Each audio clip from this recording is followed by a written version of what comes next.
Construit entre 1970 et 1973, le barrage Idriss Ier s'élève à 72 mètres de hauteur au-dessus de ses fondations. Ce mastodonte d'acier et de béton est constitué de 24 contreforts pour une longueur en crête d'environ 500 mètres. Situé à une vingtaine de kilomètres au nord-est de la ville de Fès, dans la province de Taounat, le barrage Idriss Ier se dresse en travers de l'Ouad Inaouen, un des principaux affluents du fameux Ouad de Sebou, l'une des ressources en eau les plus importantes du Maroc.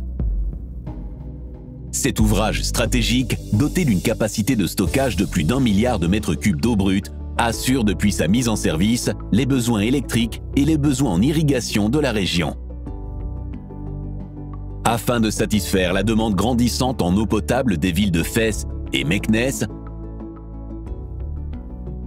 l'Office national de l'électricité et de l'eau, branche eau, a confié au groupement d'entreprises AIC Métallurgie Hydrokarst les travaux du lot 1 de la réalisation d'une prise d'eau brute capable de transiter un débit de 5 mètres cubes seconde.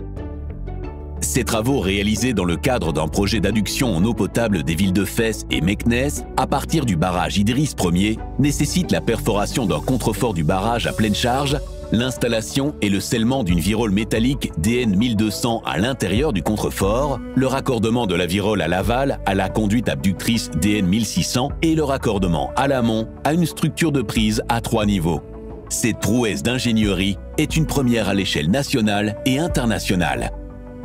La première phase des travaux a consisté à réaliser une structure métallique de 25 tonnes portée par le contrefort numéro 1 et capable de supporter la conduite adductrice ainsi que les efforts statiques et dynamiques liés au transit du débit d'eau.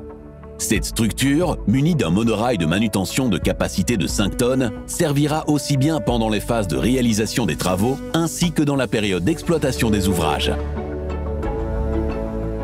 Les travaux se sont poursuivis par la réalisation de la perforation du contrefort numéro 1 à l'abri d'un obturateur métallique sous forme de fond bombé de type Klopper. La mise en place avec précision de l'obturateur a été garantie par un suivi topographique grâce à des instruments de dernière génération.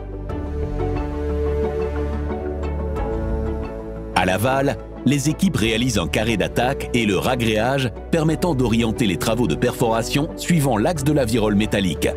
Le forage de contrôle DN200 réalisé a permis de viser le centre de l'obturateur à l'amont du barrage avec une précision de quelques centimètres. Un ensemble de 71 carottages sécants permet alors de désolidariser un bloc de béton d'un diamètre de 1800 mm pesant environ 65 tonnes du contrefort numéro 2. L'évidement ainsi créé est prêt à recevoir la virole métallique.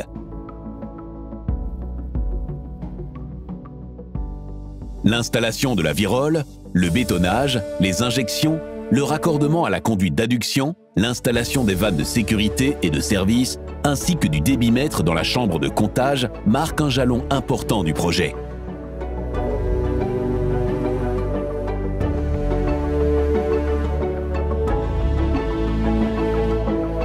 En effet, il est dès lors possible d'alimenter les villes de Fès et Meknès en eau brute à partir du barrage Idriss Ier. Les travaux achevés à l'aval, le groupement AIC Métallurgie Hydrokarst se mobilise à l'amont du barrage Idriss Ier pour la phase la plus spectaculaire du projet.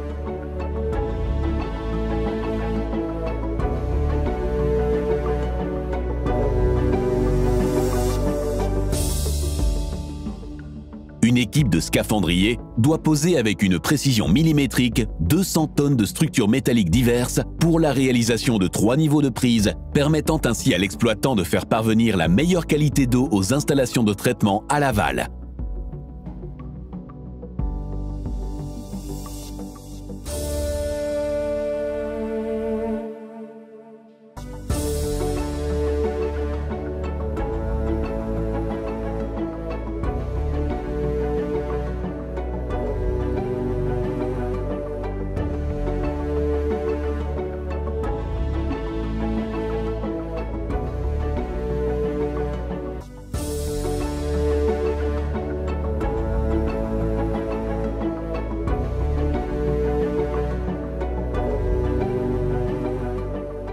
Fabriqué au sein des ateliers d'AIC Métallurgie à Kénitra, le monstre d'acier est assemblé comme un Lego de précision, faisant progressivement ressortir les différents niveaux de prise, l'ossature de support, ainsi que les réservations qui rendront fonctionnels les équipements hydromécaniques et électromécaniques installés dans la chambre supérieure.